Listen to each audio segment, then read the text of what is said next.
Ha? Ano naman isa parang? Oo, hollow block ilan?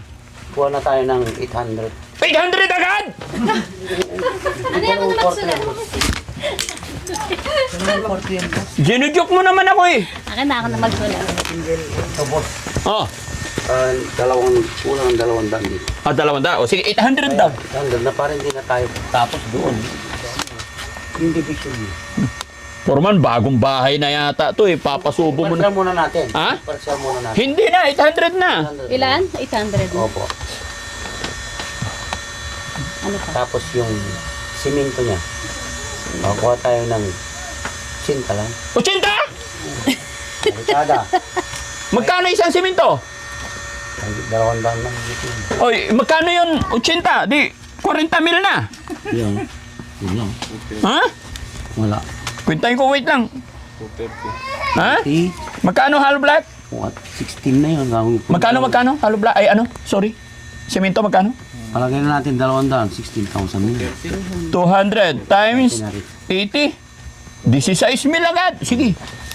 Ano pa? Oh. Yung 10 mm. Teka lang. Pinapawisan ako kay Foreman. 10 mm. Kwan. 40 lang. 40 na 10 mm. Opo. Okay. At saka alambre po. Alam. 4 na kilo lang. Per kilos. Tapos sun. Kuha tayo ng 4 na load. Po? 4 na load. 4. 4 na load. Tsaka graba. Kwan lang. Isa lang muna yan.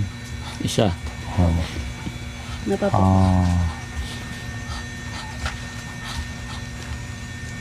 Pako. 2 saka 3. Pag 1 kilo lang. 2 Saka 3. inches. Tag 1 kilo. Yan. Kuha tayo ng plywood, ma'am, na kwan. Kahit 2 piraso lang. 2 pieces. Pamporma. Pangporma. 1 half yan, ma'am. 1 half. Ay, 1/2 dito po. Size, 1/2. Yan lang muna yun, ma'am. Ano Wala ba na. po? Okay na Wala po. na, Andyan na yung siminto, di ba, ma'am? Mm-mm. Okay Ano lang. mo? Hollow blocks, 800. Opo. Semento, 200. Ano 200? 80 lang. Sabi mo kanina 200. Kalimbawa, 200 yung isang piraso ka. 200 presyo. 200 saan natin lalagay yan, ma'am? 200 bag nakalagay eh. Sorry. 80 bag. 80 lang. 80 bag. Gulat ako dyan, ha? Ay, okay ah. Maayos ka, Foreman ha. Wala tayong- Mahirap maglipat ng gamit. Wala tayong paglagyan yan. Ulitin ko. Oh. Hollow block, 800 pieces. Opo. Cement, 80 bag. Opo.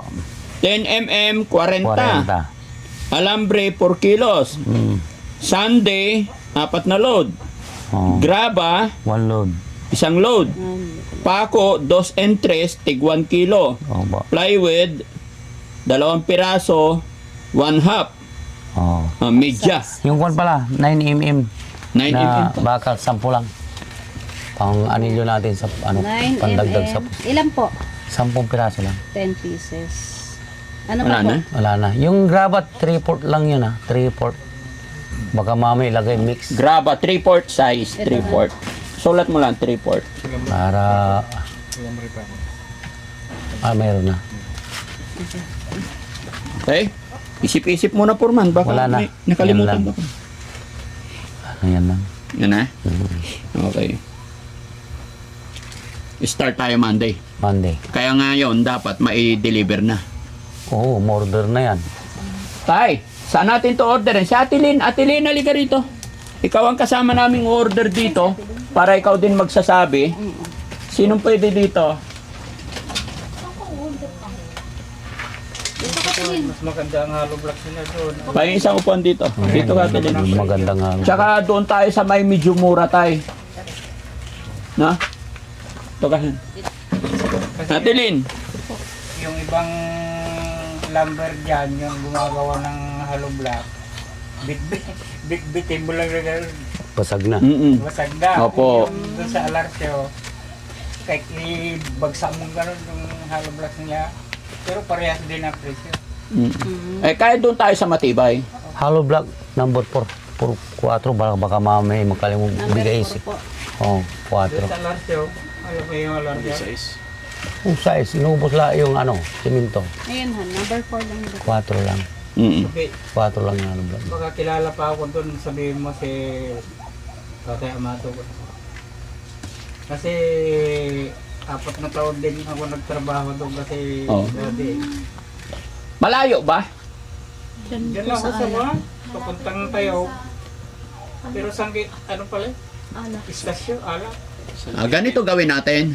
Kailangan i-order na ngayon bago kami aalis. Oo. Kasi pag kami i-order, maglalakad kami papunta tapos pabalik. Nahingal ako. Ang layo ng lakad.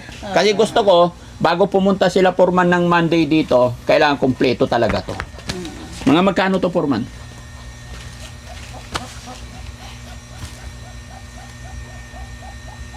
Nasa 40. 40,000. Hawakan mo, ma'am.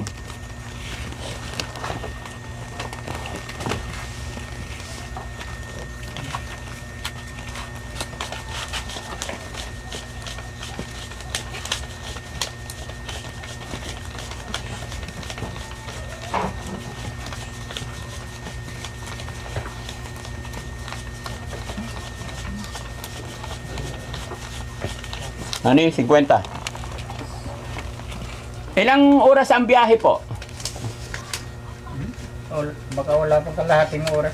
Sige. So, ganito na lang. Guys, sasamahan si ate, magmumotor palabas. Pagdating dyan sa labas, 4 wheels gagamitin papunta doon. Pero hindi na lahat. Cameraman lang. Sama pa si Foreman. O para siya ang o-order, siya ang magre-request ng mga ano. Si Foreman, Si Foreman naman Si ate. talaga. ha? Si Foreman po ang magre-request. Opo. Sigurado. Hintayin na lang kami ni Mami Rochelle dito. Sama nyo itong dalawa. Magmotor papunta dito tapos sasakyan. Yan, 40 siya. 40 yan, 50 yan. Ay, 50 pala sa. Oo. Kasi pagdating doon baka ano. No? Sige po. Hintay lang kami ni Mami Rochelle dito. Okay lang guys? Yes po. Oo, para mas maganda kayo ang kukuha. Sige. May driver tayo? Pwede pahiram motor?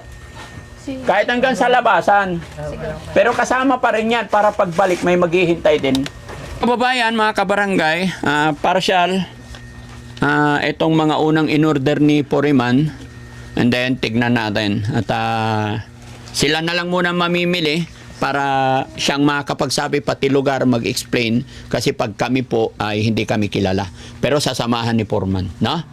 So, sasamahan ng 2 cameraman, kaya 1 driver para pagdating doon. So, yung ibang team dito lang muna, hintayin namin kayo rito. Magdala kayo pa sa lubong, ha? Ano oras na? Alas 11? Pwede kayo makahingi ng pala, saka yung bala dun. Yung balding paglagyan ng halo. Mm-mm. Magbibigay sila kasi malaki yan. Tapos Foreman, syempre marami na tayong mga gamit doon. Pala, yung mga magagamit dito. Pagbiyahe ng mga tao mo, para hindi na natin bibilhin, ha? Opo ba? Maawa ka sa akin. Oo. Nakikiusap ako sa'yo, Foreman. Oo, dadalhin natin. Charity tayo, ah. Anong pogi ngayon ni Foreman? Oh, yun. Tumatanda na, ma'am. Ay, Oo, kailang tama. pogi pa rin. Okay.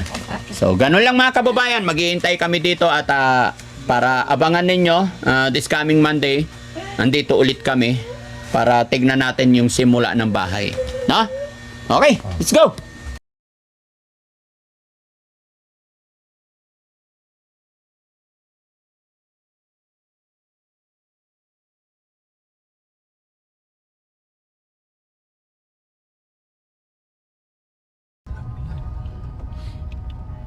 Kanina po, malandscape ako kukuha kay Dad.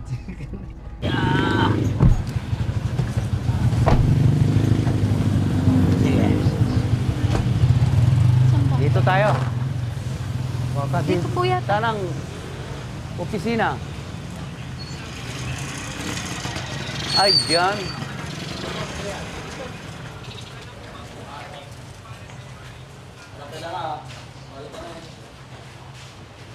Dito.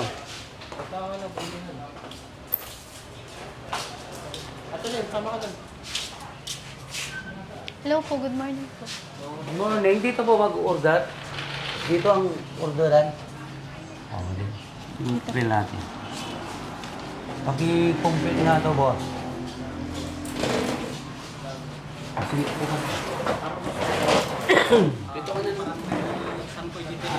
yung barangay natin. Karyakan po. Karyakan Kanyugan po. Kariyakan Kanyugan. Opo. Para, pag babalik namin, alam din namin.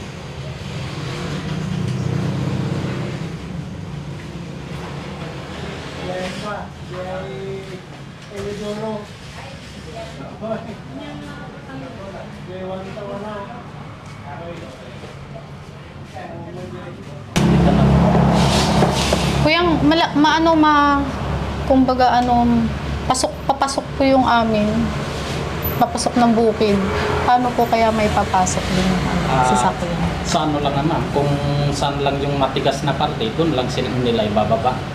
Doon lang nila yung dahil. Kasi kung nabala Wala yung motor na, ay wala. Ano po bang ginagamit yung pan-deliver? Truck siya. Mini dump truck. mini dump truck? Mini dump? Kung saan yung matigas lang, doon lang nila ibababa. Kayo na bahala doon kung may maanuan kayo doon na tractor na may trailer. Na maakila doon. May maarkila doon na po, leg. Kasi sa amin, hanggang doon sa matigas lang. Kasi pag nabalaw yan, Wala po kayong wala kayong ibang mas maliit pa? Like, yan lang. Hindi papasok doon. hindi kaya mini dump doon? Kung saan yung ano lang. Matansya naman yung driver kung sinabi niyang hindi pili yan. Hindi nila ipapasok talaga.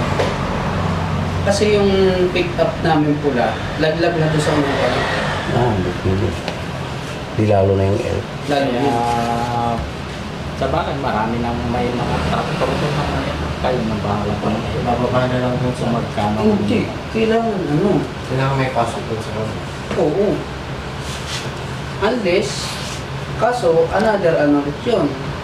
Another expenses ulit. Pag may kukuha kayo ng mag-aarkila. Pangalawa, kung ano yung gagamitin nilang pang-arkila. Yung sinasabi niyo parang kulong-kulong kayo, yung tatlong Kulong. kulong, pwede yun. Yung motor na 1. Parang 3 gulong yun. Parang margilang kulik-kulik dito. Ano sa i-order nyo kayo na ako. Kuliglig. Pakita ko yung... Merong Close kulig. na kasi kami. Meron. Landscape. Siyempre, dapat yung simento maakot ka dyan dahil pag umulan. Oo. Meron siguro kuliglig. Kasi landscape na kasi. Opo. Wala pang ibang dito. Dito kasi ang prep ni father. Dito kasi siya nagtrabaho dati. Si Galasio. Hindi po yung kapatid niya po. Opo. Si Amado. Ano yan? Hindi. Ano muna natin? Tawag dito? Itawag muna natin kay Tads. Sige, tawagan mo. Tawag dito. Ha? Ano nangyari, Foreman? Sarado. Naabutan kami ng sarado. Oo. Okay. Yung napuntahan po naming una, relisibuhan na sana. Napag-usapan namin yung tungkol sa truck na gagamitin nila Mm. is, sabi ko naman sa driver, pakita ko yung daan, hindi daw kaya. Mm. Kasi yung pan-deliver nila is malaki. Malaki, oo. Ah, Kaya hindi nagkaigihan. yes po, hindi po kami nakapag Oh. So, ganito na lang, tay. Kasi mahirap naman paghintayin pa namin dito. If okay lang, kaya naman siguro ni Ate Lynn at saka yung anak mo, si Gabriel, na sila ang maghanap, makakausap ng supplier na kaya na lang iparating dito. Kasi kung doon ibabagsak ang buhangin, napakahirap. Kahit ako, iniisip ko na kung paano. Mm. Paano hahakutin na naman ulit. Oo, doble gastos tayo pag doon. tao eh. Kaya kailangan talaga yung mini dump truck kaya, Kaya, no? mini dump truck naman yung pinapasok nila dito. No? Okay. Ewan ko lang kung baka nasira na yung mga dump truck nila. Hindi, kung nasira ipapagawa. Kaya nga eh. Tapos mga kababayan, ito, inabutan na ng lunchtime, mayroon pa kaming pupuntahan. So, ang gagawin ni Daddy Frankie mga kababayan, iwanan ko na lang yung pera kay Ate Lynn. si Ate Linlin na lang po maghanap kasi mayroon naman silang tricycle. Para sakto, Monday, andito na yung mga puriman. Andito rin kami. No? Babalik po ako dito ng Monday. So, Kailangan nandito na rin yung... yes po. So, anong araw ngayon? Thursday. Thursday, Friday, Saturday. So, 3 days tayo para maiparating yung materialis dito. No? So, alam mo na, Purman, mahirap magparating ng gamit dito kaya kailangan advance tayo. Oo. No? Kaya tayo, iwanan na lang namin. Kayo na lang po maghanap. Oo, kasi tatatlo lang naman yung alam ko number dito. Mm-mm. 17. At saka iba siguro tayo pag kayo ang makipag-usap kasi kayo ang taga rito. Ay nakikipag-usap si Chano, eh kita nila artista ay nakala nila mayaman. No? Tsaka si Kuya Rizky, eh malaki tiyan, akala nila big time. Kaya medyo, di ba? So kayo na lang po makipag-usap para pagdating namin. Kung ano man ang nangyari kung nakapag-order, malaman sana na mag-text po kayo sa akin o kaya kay Mami Rochelle. Opo. Ate Lynn, alis na po kami. Kayo na pong bahala. Sige, gawan nyo na lang ng paraan. Tapos yung sinabi ko tay, pakiusapan mo na lang yung may-ari ng lupa na yan. Kung okay lang dyan, ilapag yung buhangin sa bato, yung hollow blocks kahit dito na sa loob. Tsaka simento, make sure na hindi mabasa. Na? Kasi ang ulan dito, maanggi. Ingatan natin. Malakas nga ang hagin dito lagi. Opo. Oo. Kaya yon, mga kababayan, mga kabarangay, pansamantala kami magpapaalam at hanggang dito na lamang po. At salamat sa Panginoon at loobin sana ng Panginoon na magiging smooth yung pagpapaayos natin or pagpaparenovate ng bahay ni Tatay Rodolph tsaka ni Dangdang, ni Ate Laika, ni Ate Lynn. At sana ito na yung simula para guminhawa, gumaan yung pakiramdam ng pamilyang ito. Maraming salamat po and God bless po. Bye-bye.